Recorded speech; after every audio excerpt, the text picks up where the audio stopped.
Welcome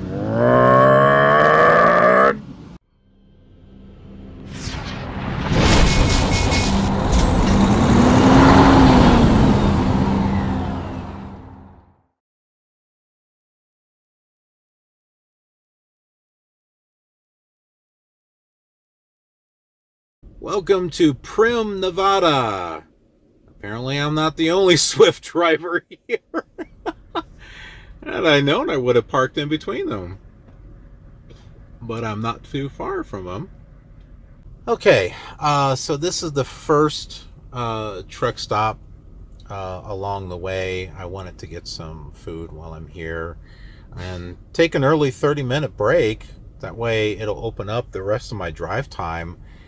I'm hoping to get some emergency fuel here, because if I can do that, then I don't have to stop in Vegas.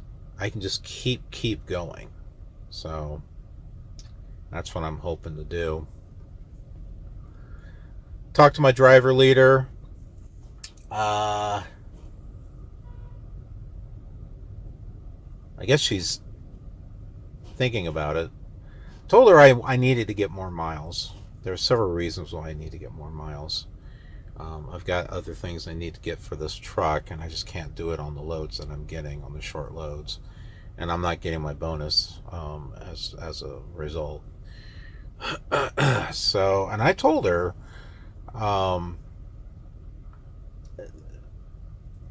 where I'm comfortable with and what I still need to work on. So, like, I'm not ready for the I-70 yet because I still want to practice with mountains, downgrades, and stuff like that. Trying to get this truck into manual mode.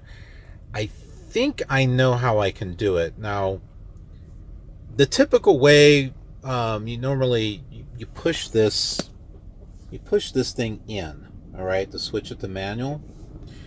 The problem is when I'm up in speed, it doesn't want to do it. It just beeps is all it does. I can do it in stop and go traffic, no problem. But when I'm already in 7th or 8th gear, it doesn't want to do it. Now, something that I'm going to try to do, the engine brake does manage to get me down in gear. Of course, you don't. Well, no, that will downshift. It will downshift for me.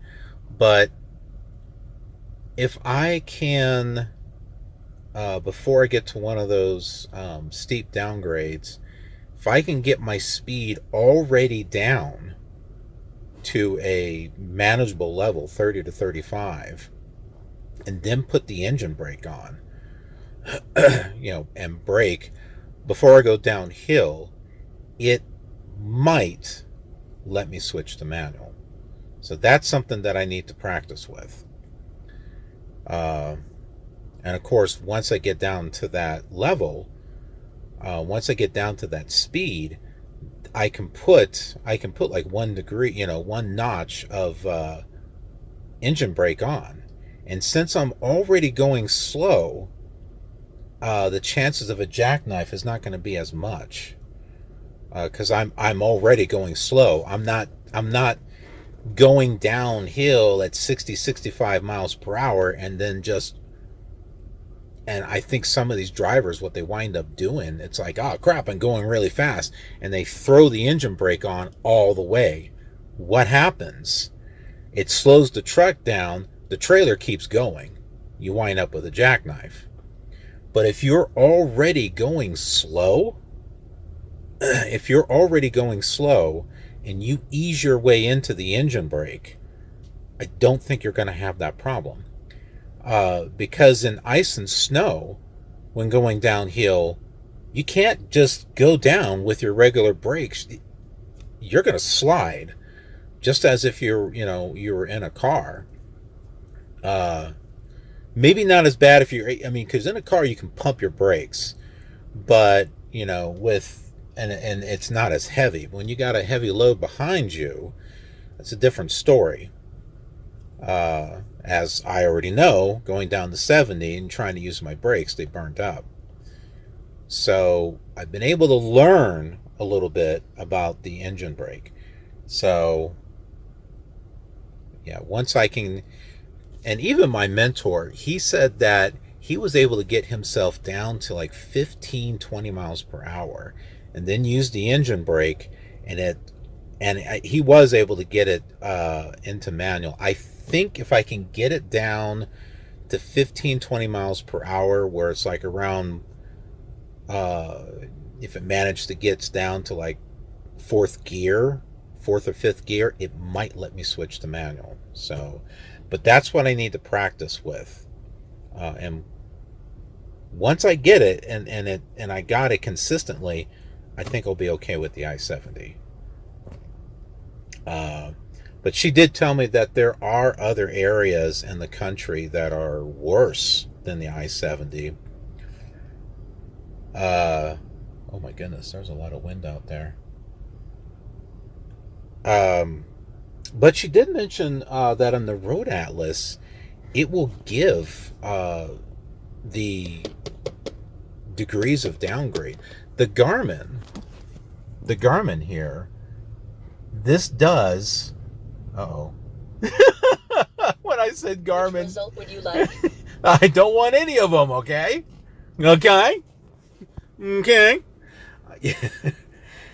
It will tell me about a downgrade before I get to it. But if I look at the Atlas first, I'll be able to plan ahead. So, and I didn't know that, so I'm glad she mentioned that. All right. Well, let me go outside so I can get blown around by the wind. Just making a quick stop here at Google Play Store has stopped. I didn't open it up, so I don't know. Made a quick stop here at St. George. You know, I've been here a few times already. Got some food at Burger King. One of my favorites, but I'm kind of hungry. And this is my emergency fuel stop. Had the call to get the Data station ID, and then just give that to my driver leader, and I was authorized for 65 gallons. And something I didn't know, which I'm telling you, I thought that maybe it would just stop at 65 gallons. No, it doesn't. You need to stop it. Whatever you're authorized to do, you need to stop it before then. Apparently it creates a lot of paperwork or something like that. So, all right, so I'm going to look to see if there's any parking spots, and if not, I'll go to a rest stop. Okie dokie, we are here at the rest stop. I've been here before, just south of Cedar City, and it is getting colder. And as you can see, there is snow out there, and it's getting windier, and because of that, you can see it on the ground here. It means that there's a good chance that ice could form. Also, look at the clouds out there. Yeah, so I think it's a good idea if I just go ahead and shut down tonight. I still have plenty of time to get the load delivered, but the next load I'm not going to be able to pick up until like the evening. I can call them and see if it's ready early. That would be good. So it's going to be kind of interesting trying to work out my time, so that way I can see. I got to get it. Oh, geez. I didn't show you this. We got a little bit of a problem. We found that there's a prankster, another prank on good old Swift. Someone thought it would be cute.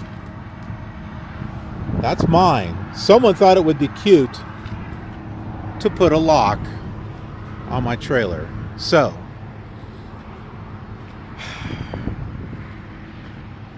I've got to make a stop at the Salt Lake terminal and get bolt cutters and get that thing cut off. Unbelievable. So yeah, I've got to make a stop there, then make the delivery, then come back to Salt Lake City to pick up the next load. Stupid. Absolutely ridiculous.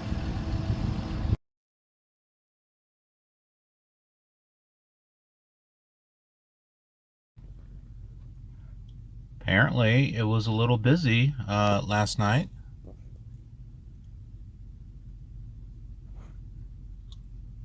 I did notice some snow from the crack of the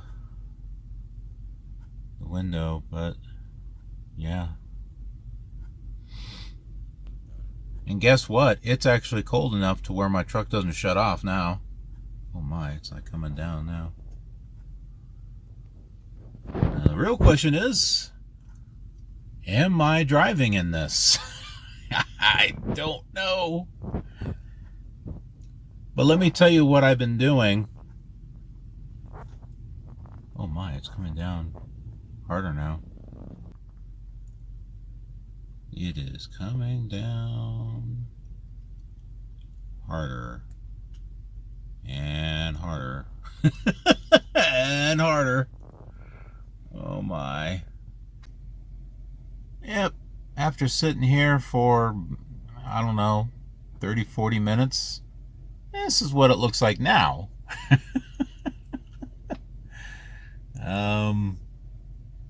Yeah, you know, you would walk in it and it would leave footprints, that kind of thing. So, yeah, there's snow up here on my mirror. We got a couple of trucks. I've been watching these trucks. I saw two leave. They left earlier. They were driving very slowly.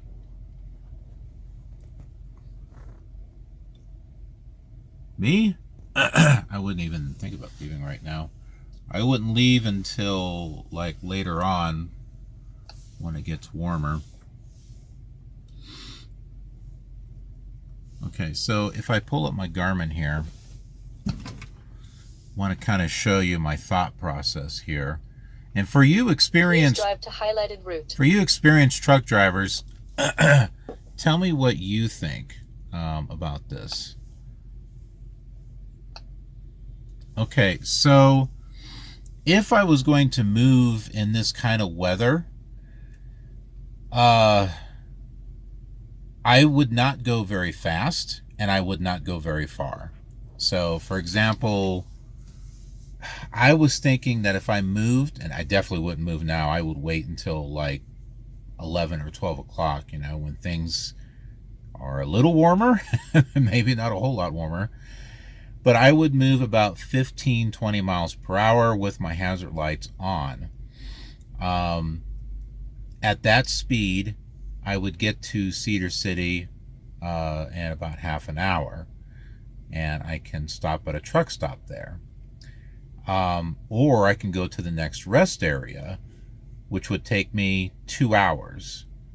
But you see what I'm getting at here is that I would be taking baby steps to move. But would it be worth it? Would it be worth trying to move a little bit at a time as opposed to just waiting it out and then being able to drive at a normal speed?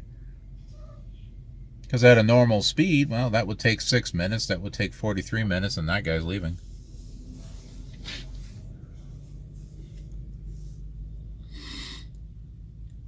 And see, well, one was a flatbed, so he had a heavy load. He might have a heavy load there, I don't know.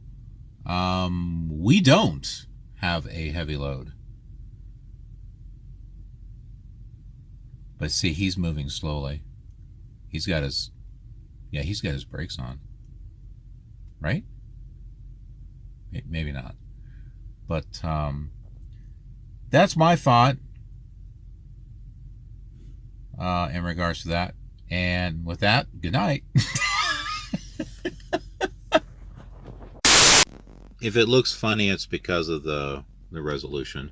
So here are some of the things I've been looking up here. So for one, Google Maps, looking to see what traffic is.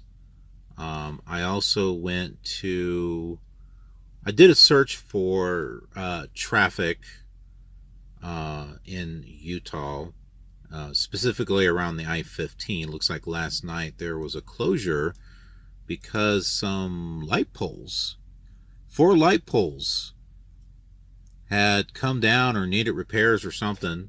No, I wasn't there. I didn't hit it. Utah Department of Transportation.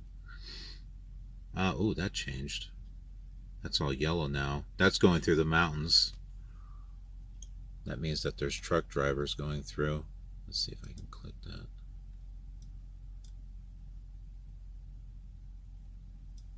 Yeah, so you can pull up cameras and stuff.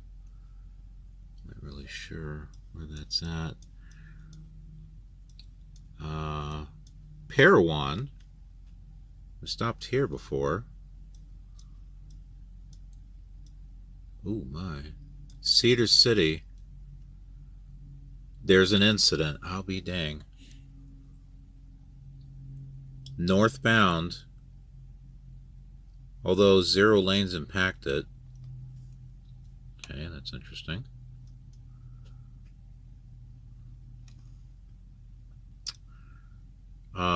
Yep, and that's, see, this is where I'm at right here, Canaraville, because the rest stop is right here. So there's an incident right up here on the way to Cedar City, which is only 8 miles away. And then I started doing, let's see, this is a thing also from UDOT talking about snow, tire chain, traction device requirements. This will say which areas are going to require chains.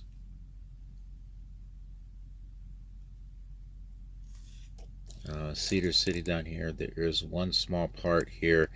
I don't think that's where we're at. I think we're in here is where we are.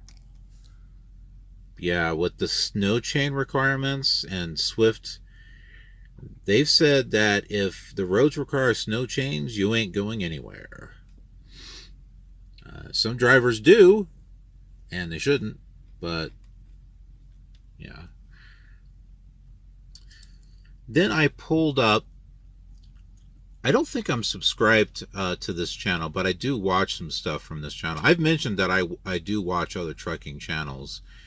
And Smart Trucking, well, from what I found, is actually a pretty good channel. This guy's Canadian, and his channel and website is about a lot of things in regards to driving safe. So, you know, he's all about safety. So I looked up things here, winter driving tips for the trucker, a professional safety guide. Some of the things that he's talking about here, like slow down, keep a safe buffer zone around your truck, don't travel as part of a pack, don't follow the tail lights of the vehicle ahead, never push beyond the limits of your equipment. Yeah, I have an international, this might be too much. Stay parked if you're nervous about driving in bad weather. I'm not nervous, but I definitely wouldn't leave right now. That's just me. Carry a bag of kitty litter. Well, don't have that. I got it at home. Warm up the windshield. That I've been doing. Mainly because I turn on the heat here in the truck, but I have it set for the defroster, so the heat comes up there at the very front, and then I've got the heat here towards the back, and it really warms up the cab, and then I can turn the vehicle off for a while. Carry a hammer and a putty knife. Well, I don't have a putty knife. But I do have a hammer. What a sledgehammer? I don't know. The thing that I use to test the tires. Let's see, what else does he say? Keep an eye on your trailer tires when you're driving. You want to make sure that they're like there's no frozen valves or something like that. Check your tail lights. Make sure they're not covered with snow. Keep them clean, along with your license plate. Keep a safe driving distance. Use good solid judgment. Don't stop on the shoulder of the road, especially in low visibility situations. And don't try to be a hero. Pay attention to braking. Some drivers like to use the Jake brake in less than perfect weather conditions, and some don't. Do not engage the Jake brake on icy roads. Try to avoid overusing your foot brake unless the entire unit is absolutely straight on the road. So I know on some of the other sites, or some of the other articles, he says you can use the Jake brake if it's snowing, if you're going slow. But on icy roads, I think that's different. So here are some other tips here that I also took a look at. So hey, Smart Trucking, I'm free advertisement. Not that you need it. You got a heck of a lot more viewers than I do. Send some my way. These are 10 ways to help maintain traction on slippery hills. Axle interlock engaged. I don't think I have that. Feather the fuel. I don't have feathers. No, sir. Basically, just use low power. Keep the engine running closer to the top of the RPM range. You may be wondering, oh, what's this for? Well, with whatever gear you're in, if you're at the top of its RPM gauge, if the tires spin, they're only going to spin a little bit. If you're lower on the RPM, those tires are going to spin a lot more, because it's just like driving. Whatever gear you're in, when it gets up to the higher part of the RPM, revolutions per minute, it's going to shift to the next gear. If you have it in manual and you have it towards the upper part of the RPM, it's not going to shift. So if your tires spin, it'll spin a little bit and you'll still be able to get traction. Approach a corner cautiously. Do not follow the tracks of another truck in front of you. When you're going up a grade, don't follow the other tracks. Chances are the other trucks will polish up the road as they travel up the hill. You're much better off cutting your own trail for the best traction. Keep a little to the right shoulder. Keep shifting to a minimum. Don't shift too often. So basically, find the gear and stay with it. Feather the brakes. You can use the Jake brake. See? It says right there. You can use the Jake brake, but go down very slowly and you won't run into trouble. You risk running into trouble if you're going down too quickly and then have to compensate for your speed, overcorrect, or overbrake. You could then put the vehicle into a slide. If you're creeping down the hill, you won't get into that situation. Braking should be gradual. You need to check the mirrors to make sure the trailer isn't starting to jackknife. Use the Jake brake as much as you're able, making sure the unit stays straight. Do not travel too quickly. This is especially important on long mountain downgrades. If the trailer is empty, it is lighter than the tractor and it may start to jackknife if the tractor receives too much brake pressure. When the trailer is loaded, it often weighs twice as much or more than the tractor. Well, we have a light load, so I don't know. It could be we don't have an empty. It's a light load, so the truck and the trailer might be empty right now. Brake when the truck is straight. Slow but steady is what it takes. Yeah, and I was talking about that. Then some frequently asked questions. And then I pulled up another article, 7 critical mountain driving tips for truck drivers. Pay close attention to your grade. And no, that's not your school grade. That's the grade of the mountain. I know, I'm such a smart aleck. Keep your truck going slow and steady. Talked about that on the last one. Retain traction when descending, ascending a steep grade. Be careful not to overheat the engine. Turn on the engine fan. I don't think I have an engine fan. See, a lot of this Canadian trucker, he's old-fashioned, so he's got a manual stick shift truck, with steam gauges. It's actually a beautiful truck. So I think a lot of this is all manual stuff, not automatic. I don't know. I might have an engine fan. I don't know. I wouldn't be surprised if I didn't, because this truck hardly has anything. But basically, do not push the truck up the hill. Let it walk up the hill. If you push the truck too hard, it can easily overheat. Keep your eye on the temperature gauge.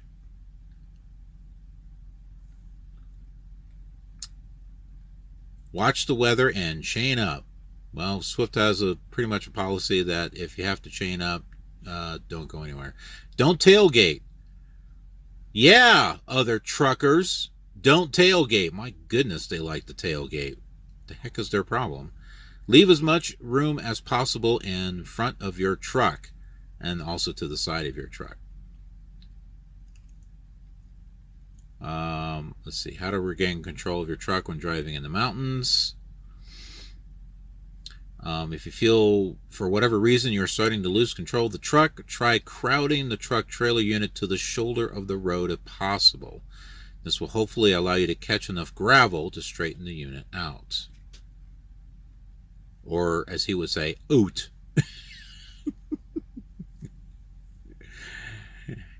Is it oatmeal or oatmeal? I don't know. Use runaway lanes. I'm picking on them, okay? Don't get mad. Use runaway lanes when necessary. Mountain driving safety tip.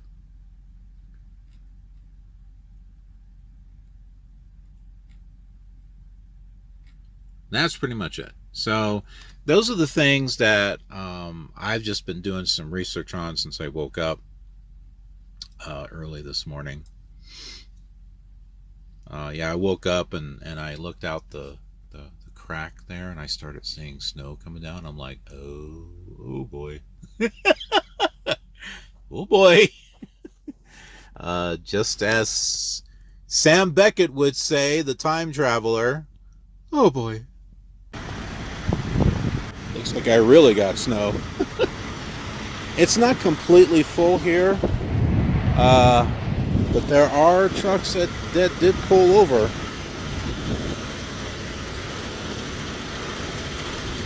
I still see some trucks out there. They're still driving kind of fast out there on the road. I don't know if that's really safe.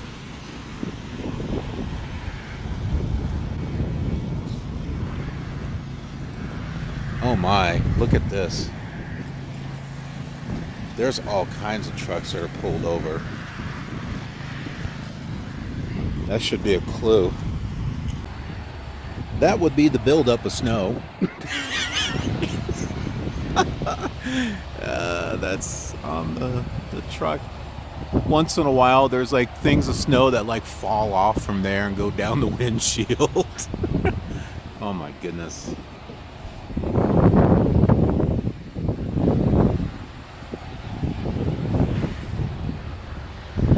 Yeah, it's not completely full here, but there are definitely, oh look, tracks.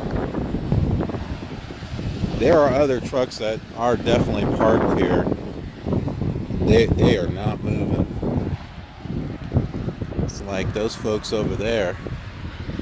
They parked there and they are staying there.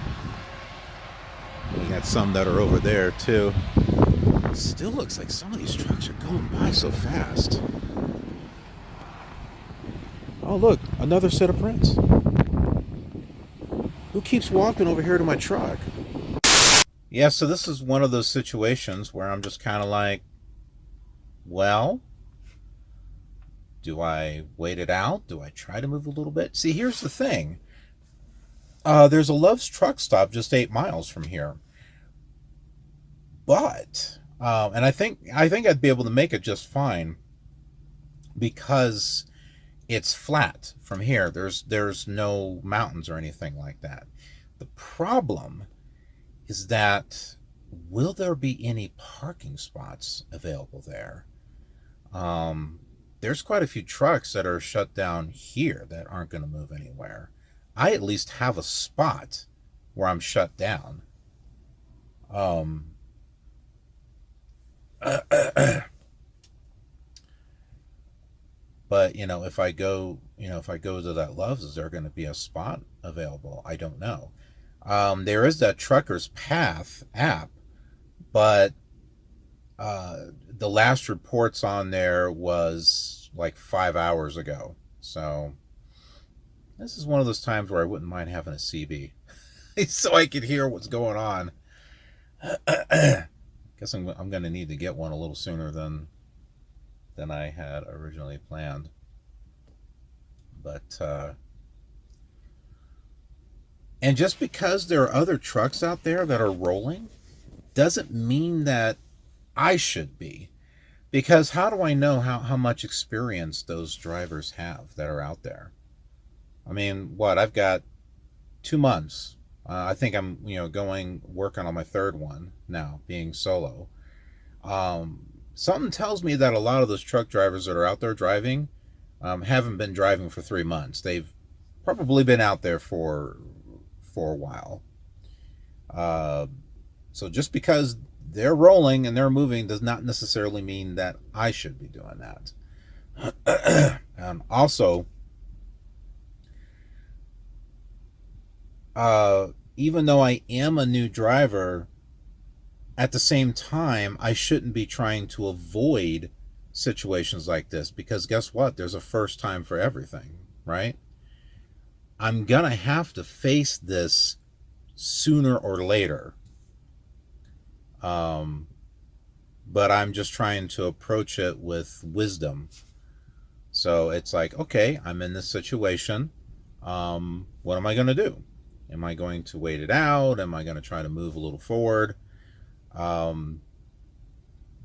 Pretty much what I'm doing right now is I'm sitting tight. It's not that I'm afraid to drive forward. It's not that at all. If it was along the I-70, yeah, I would be a bit nervous in regards to that. But so yeah, it's not that. It's just being able to find a place where I can safely park and shut down, and I wouldn't be going very far. And I talked with another trucker back there, and he's just like, he's been driving for 20 years, and he's only driving far enough to get somewhere where he can take a shower, where there's better amenities. So he's not planning to go very far. He said, yeah, just wait it out. just wait the storm out. He's like, it's not worth trying to get it there and wind up in a jackknife. And he says he's been in 3 jackknifes, but he's been able to recover from them. So that's an experienced driver. Does that mean that someone like me could do that? Yeah. So sounds like someone's arriving. So yeah, I'm just kind of doing a wait and see approach. I want to see how this day goes, and just keep a look, just check on those websites that I was looking at in regards to traffic, and I just want to see how people respond to this day. But that's kind of my thought. I'm taking a step back and I'm observing. I'm taking in the information. I keep hearing something. Oh, someone's coming up in my truck. Oh, no, he's not, actually. I thought maybe he was. Yeah, he's just going around my truck. But yeah, so that's all I'm doing. I'm just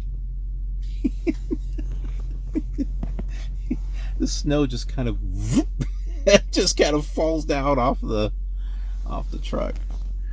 So yeah, I'm just observing. This is my sit back and watch, or am I getting out and looking? I don't know. I'll tell you what, I'm going to get out of the snow, come here, and I'm going to look. That's what I'm going to do. Just taking a little bit of a break here from doing some editing, as you can see, that wonderful, handsome guy over there. Working on one of the episodes there, and just taking a break from it, and just kind of I'm taking this day as a kind of a, like I mentioned before, kind of a sit back, soak things in, try to get a feel for things. This is pretty much my research day is what this is going to be. So, I mean, yeah, I'm working on my videos and stuff, but, you know, I got to take breaks from doing that. And I've been looking at the weather, looking at road conditions, looking at the terrain that's up ahead. And it looks like also the truck stops, using the trucker path to see how many spaces and stuff are around. The Loves at Cedar City has got like some, but do y'all remember the Padawan place? It was like Padawan is what, but I just said it was like Padawan in Utah. When I was looking for a place to stay, I was running out of hours, and I decided to stop there, and I was glad I did. There were spots. Yeah, the TA there in Padawan, there's plenty of spaces, according to Trucker's Path. So, and that's further north than Cedar City, and I didn't see the I-15 going through any mountain passes or anything. I'm not sure how far away it is. Maybe it's about an hour. No, it's probably about an hour. I think it's 43 miles to the next rest stop, but Padawan is before that. So if I took it slow, like around, let's say 40 miles per hour, I'd get there in about an hour. And that would not be a bad place to shut down. You know, like I was saying, move a little bit at a time. And so I was thinking, if I go to the TA, I can go ahead. I'll have a place where there's more amenities and stuff like that. I can take a shower there. I don't think I need to do laundry, but I could also get their internet access for a day or two. That will allow me to upload a lot more stuff because I'm a little limited on internet. Hey, I might even be able to do a live stream too. So I'm just kind of like looking at that, and then maybe the next day I might move a little bit more further north, just kind of inching my way along. But see, here's the other thing that I thought about too. Let's say that I took baby steps to... Is this running out of power? No. Let's say I took baby steps to get from here to Salt Lake City. Let's say it took me 3 days to get up there.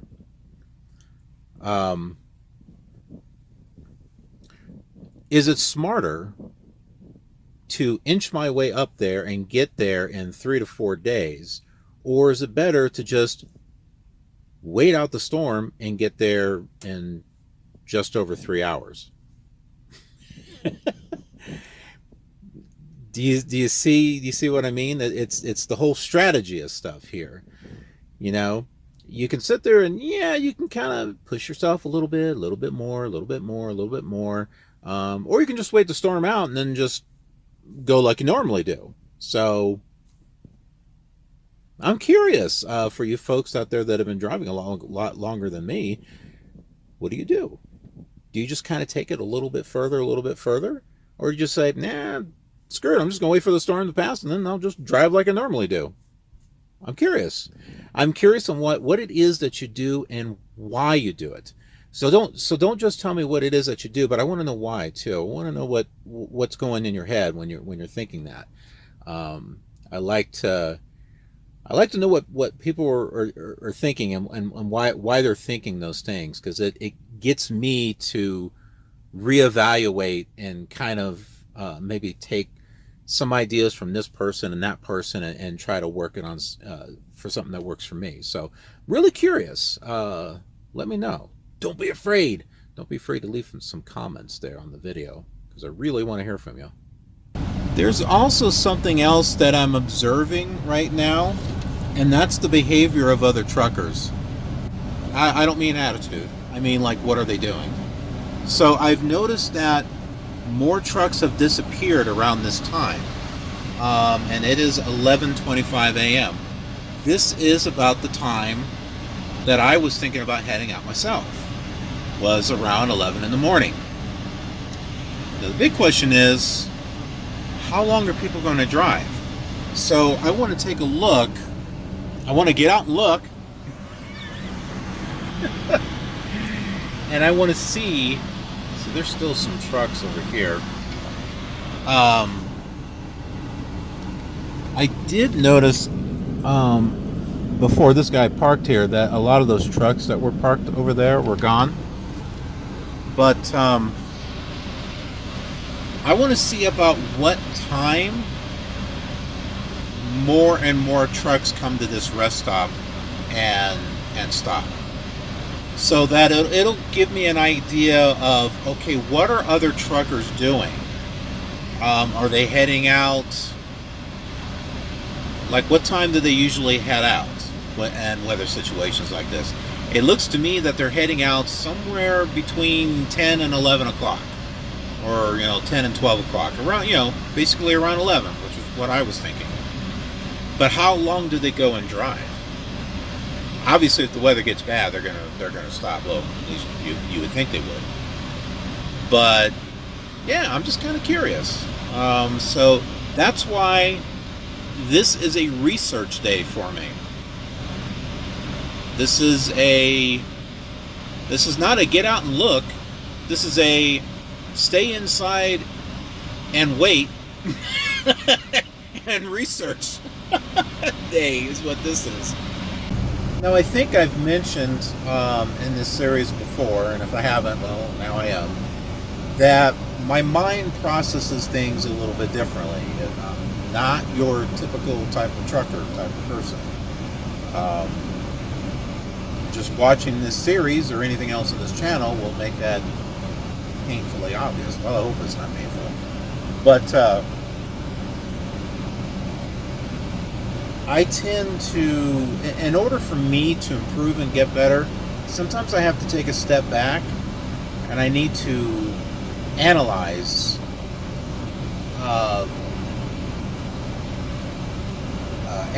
and kind of research things before I actually do them. And this is the perfect time for me to be able to do that. Instead of just pushing myself forward, a little here, a little, doing that, I can say, all right, let me take a step back today and let me see what other people are doing.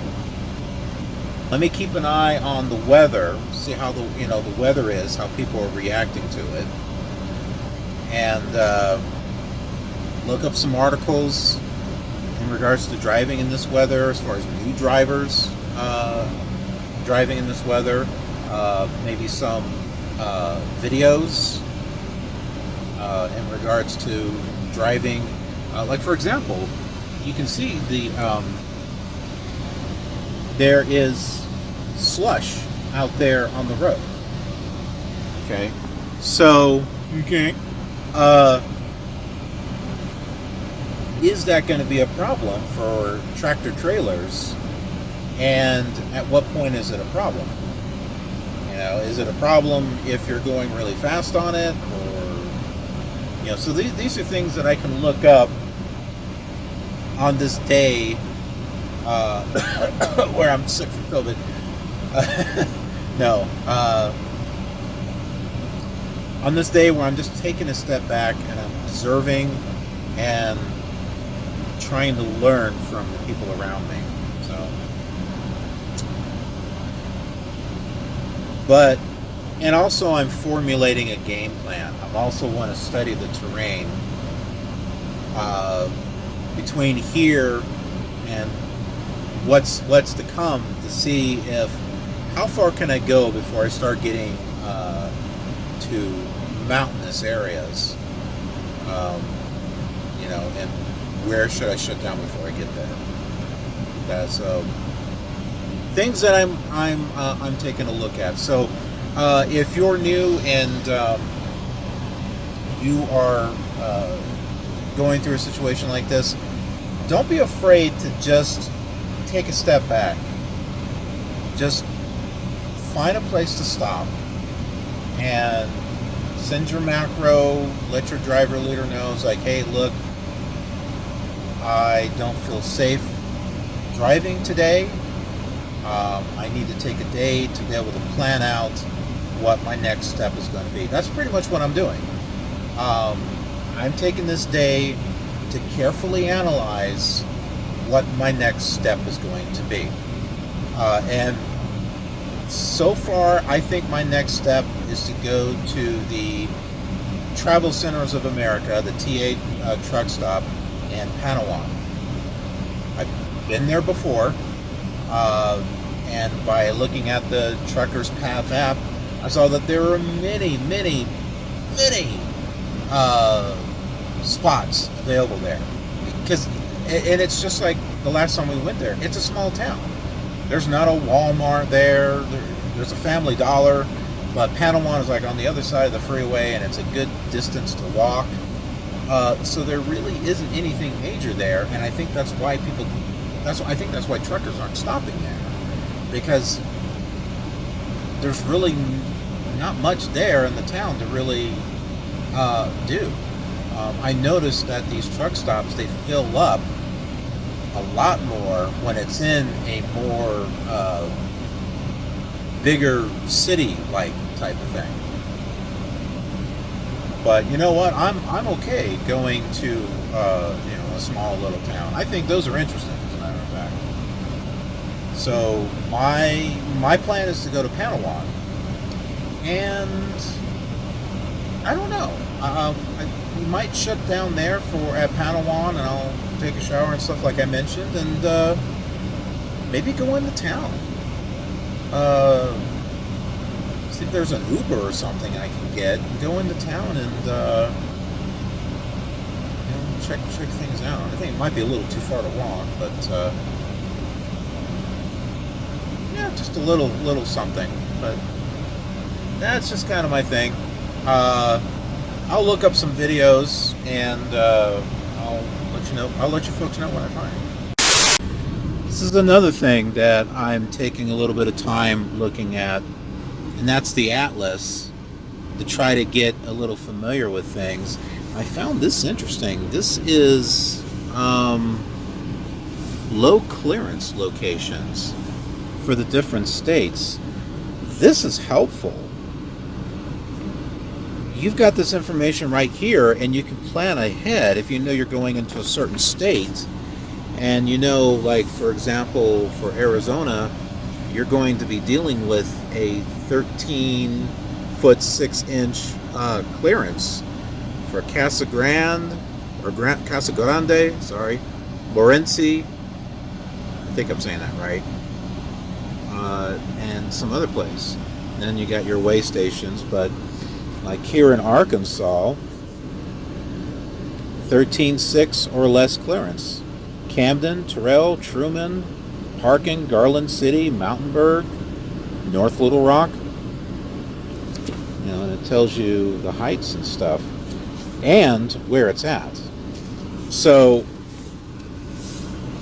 this is good. This is pretty helpful. Some things to kind of keep in mind here. I was looking to see if I could find mountain elevations and stuff, but I'm not really seeing anything. Contents and legend. Let's see here. Way stations. Ramp, one-way route. Tunnel, mountain pass. Highway distances, cities, towns, parks, airports. We should know about this here on this channel, right? Airports. Building, foot trail, physical features, time zone. You know, it doesn't say anything about mountain grades or anything on here. To ask my driver leader's out today. You know, maybe she's taking a step back. You know. She probably realized, oh crap, he's stuck in he's stuck in snowy weather. I told him I didn't want him to take that load. He did it anyway. I'm taking the day off.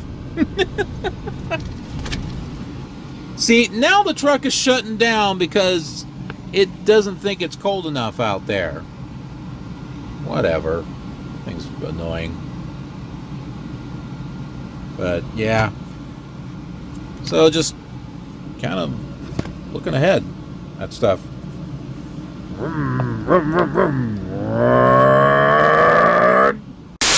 See, folks, remember I said that I'm using this day to observe, analyze, research, watch videos, stuff like that. I also been taking the time to figure out what all of these do by pulling out the manual. So this one here is it's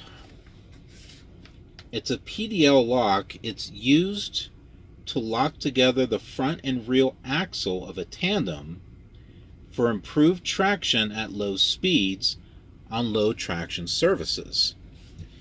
So this may help us with traction on the road.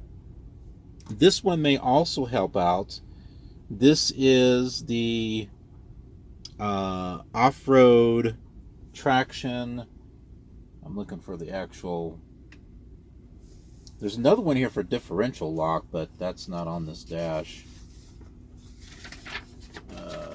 Let's see. Oh, it deactivates and activates traction control. That's what that is. No, it's not. No, that's something else. Hold on. Okay. So it enables and disables the anti-lock brake system traction control feature. So, I don't know. It seems like that's something that I should turn on. This one here has to do with hills. This is the Hill Start Aid. It assists the driver in getting the vehicle in motion on a hill. So, it'll be interesting to see how well that works out. And then the other stuff, I mean, we know what this one here controls the temperature and the sleeper. This one here controls the fan. Of course, we know what the fifth wheel unlock does. We haven't done this yet, which is sliding the fifth wheel. And then the parked regen, really only need to do that when the light turns red on the dash. And 2 places for buttons that aren't there. All of this has to do with the anti-theft system. That's what all this stuff is. What is it, a combination code or something? I don't know. This is supposed to shut off the engine or something. It's an engine shutoff is what that is. But there is all kinds of buttons here that this truck could have. Look, there's like gauges and stuff that you could have on here. But look at this. You've got one here for, you've got where you can have the engine brake on the dash. PTO, when you want to take paid time off. No. I don't even know what that is. let's see, on this page here, you've got the fan override. I've heard about something like this and on one of the videos in regards to winter driving. Like you keeping the fan on, I guess, to keep the engine from overheating. There's the differential lock. This one doesn't have it. Suspension dump. This one doesn't have it either. This allows you to operate, to release air from the airbags in a rear air suspension system when vehicle speed is less than 5 miles per hour. There's the slide. This is the one I wish I had. Engine shutdown override. This is what shuts the engine down every 2 minutes or whatever. You can turn this off. I don't have it. Heated windshield. This is interesting. I don't have this either. Then you got the differential lock front and rear. Lock rear and rear. What else here? Then you've got providing power to the sleeper AC electrical outlet. That's not on here. Here's that clear engine shut off, and then here's all the anti-theft stuff. Let's see. That's the off-road traction.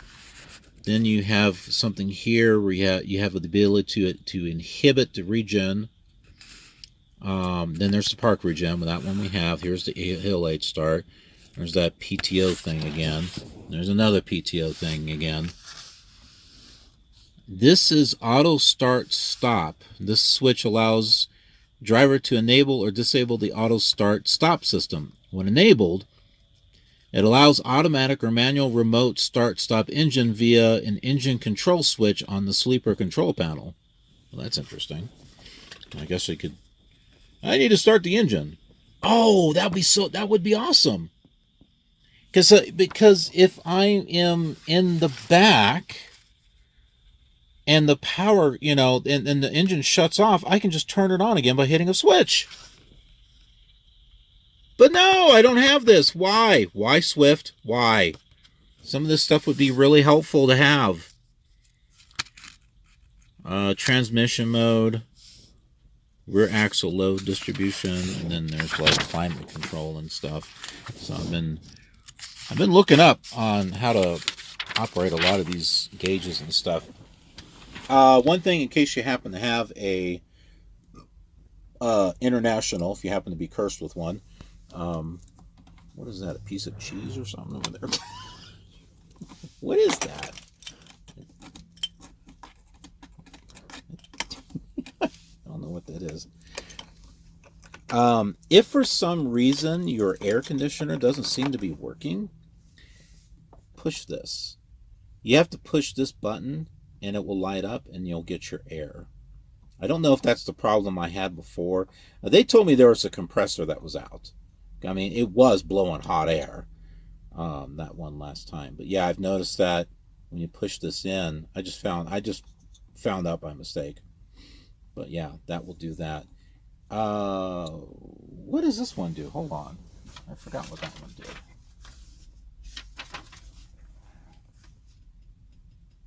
Oh, it's the recirculation button. Okay. So if you press this, it'll recirculate the air in the cab. Something else here on the dash. When you have your lights on, this will interrupt the signal on the back. So basically, you're flashing your rear lights. So this turns it off. So if you have it on, this turns it off, and then it'll turn back on. And if you have your lights off, this will turn it on, and so it's the exact opposite. You should be driving with your lights on. So when you and I mentioned this on another video, if someone's kind enough to let you move over, you can push this a couple of times and say thank you. This one over here is for your headlights. Does the same thing. So let's say you want to, there's a truck that's in front of you and that's passing, and you want to let them know, hey, you're clear. Go in front. You can press this a couple of times. You don't have to go over here and fumble with your flashers or, just go here and just click this a couple of times. Let them know, back off a little bit, good to go. So that's what all this is. And then there's all this stuff for disconnecting the phone, and because I haven't been able to get this thing, the Bluetooth thing to work on this thing. Now here's a couple of interesting buttons. This is in the sleeper section. Start, stop, engine control. This will operate only under the following conditions. Basically, you start the engine from the sleeper, press and hold the top of the engine control switch. There will be a 15-second delay during which an audible engine start alarm will sound, and the engine will begin cranking. Release the switch as soon as possible. Okay, so engine control switch is on. I have to look to see if we have that. And here's another one. Auto start stop switch. This switch is located on the instrument panel, allows the driver to enable or disable the auto start stop system. Press up to enable. So what exactly does this do?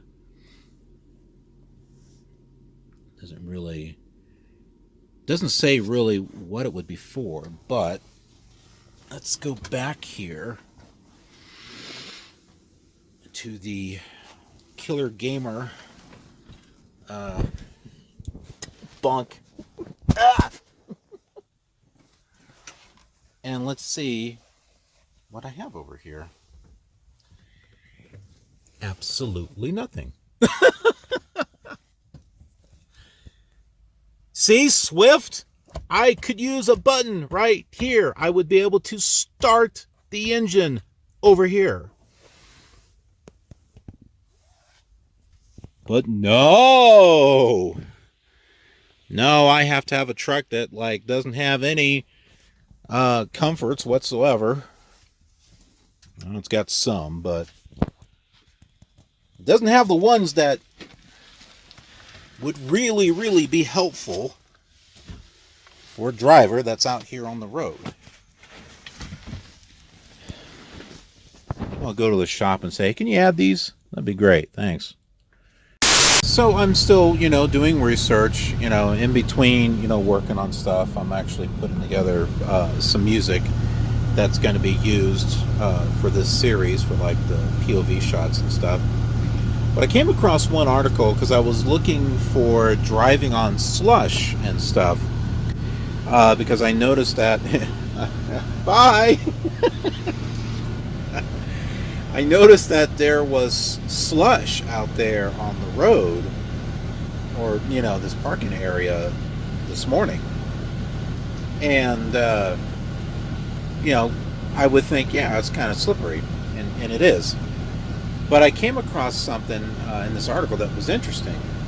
The guy was saying, if you see ice on the back of your mirror, then there's ice on the road. So I have to remember that. If you have to check the mirrors, and if there's ice on the back of the mirror, then there's ice going to be on the road. It's after 4 o'clock. I did see some snowflakes come down. It looks like it stopped. But I'm noticing more trucks are beginning to park. I think my theory is right, because it was starting to get dark, and it is now, after 4 o'clock, and of course it's getting colder, and I believe that more people are beginning to park. So it looks like the window of opportunity for driving is 11 to 4. That's assuming that there's not a snowfall or blizzard or something that's going to happen during that time. So I'm taking a look at that. I also looked at Beaver, Utah. There is a Flying J up there. And both the TA and Parowan and the Flying J, when I had looked at them, it said that there were many spots available to park. That was, about 2-3 o'clock. So I think the first step is I'm going to go to the TA. I want to get a feel for the road.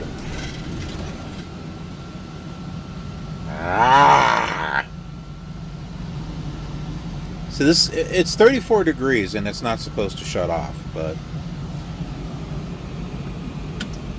then this is my truck, it's not meant to be comfortable or anything.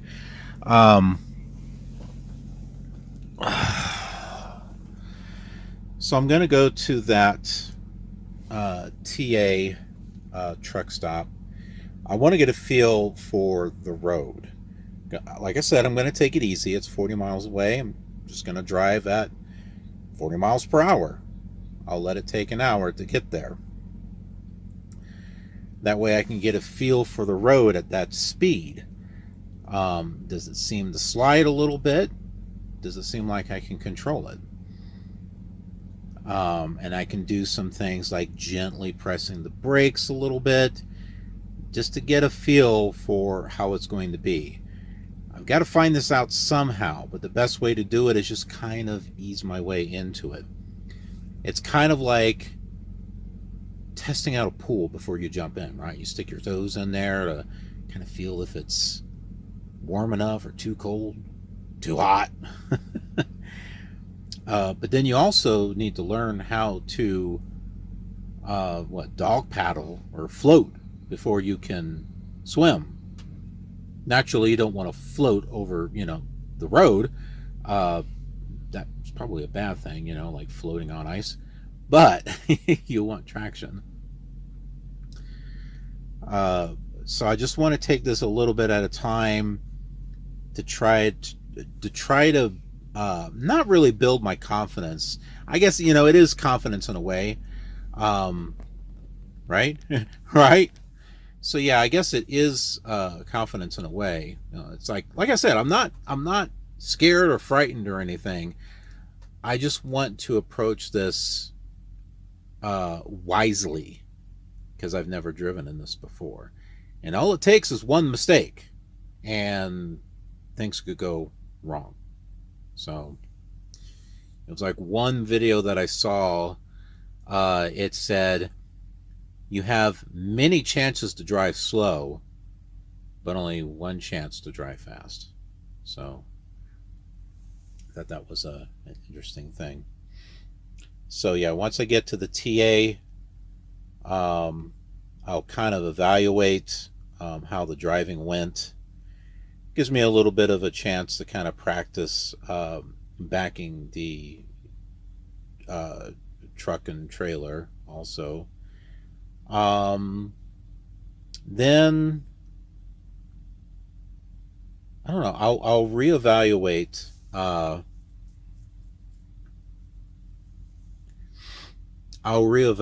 if I want to keep going or not. Like how far away is it going to be to Beaver, Utah? Is that going to be like another 40 miles, 50 miles, or whatnot? Because I want to take it slow and easy.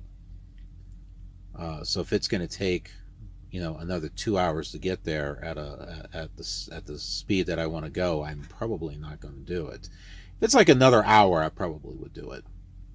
But it appears that there is a little bit of incline. There's a little bit of a mountain pass. It doesn't look like it's much, but that's another thing that I want to be really careful with, is being able to handle those areas. That's why I'm a little, after what happened in Colorado, I don't know if I want to do that just yet. It's not going to be steep, but still, like I said, I need to ease my way into this. But so far, that's the plan that I've got right now, that I've been developing for today.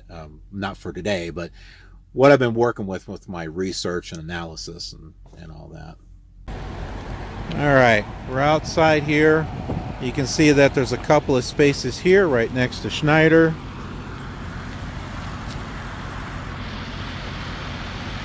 We've got more trucks that have pulled in. There's another space over there. Keep in mind, it's just after 4 o'clock.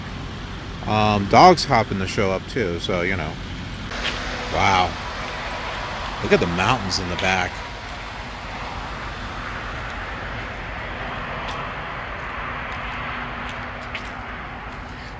Now, compared to this morning, this has melted pretty well.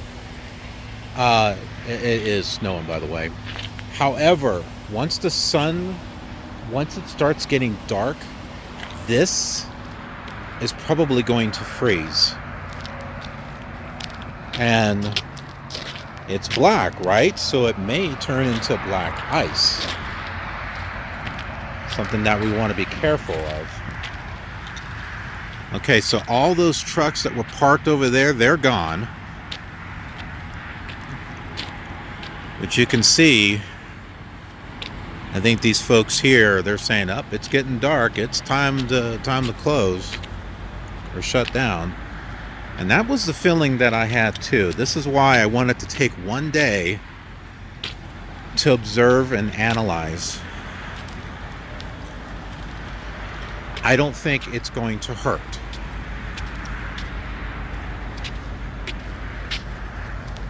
Snow. Yes, this is where we are. Now what are we going to get? I'm thinking getting this right here.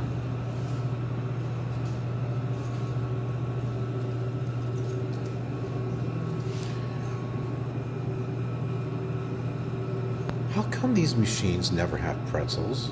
I mean, seriously. It's like they're racist against pretzels or something.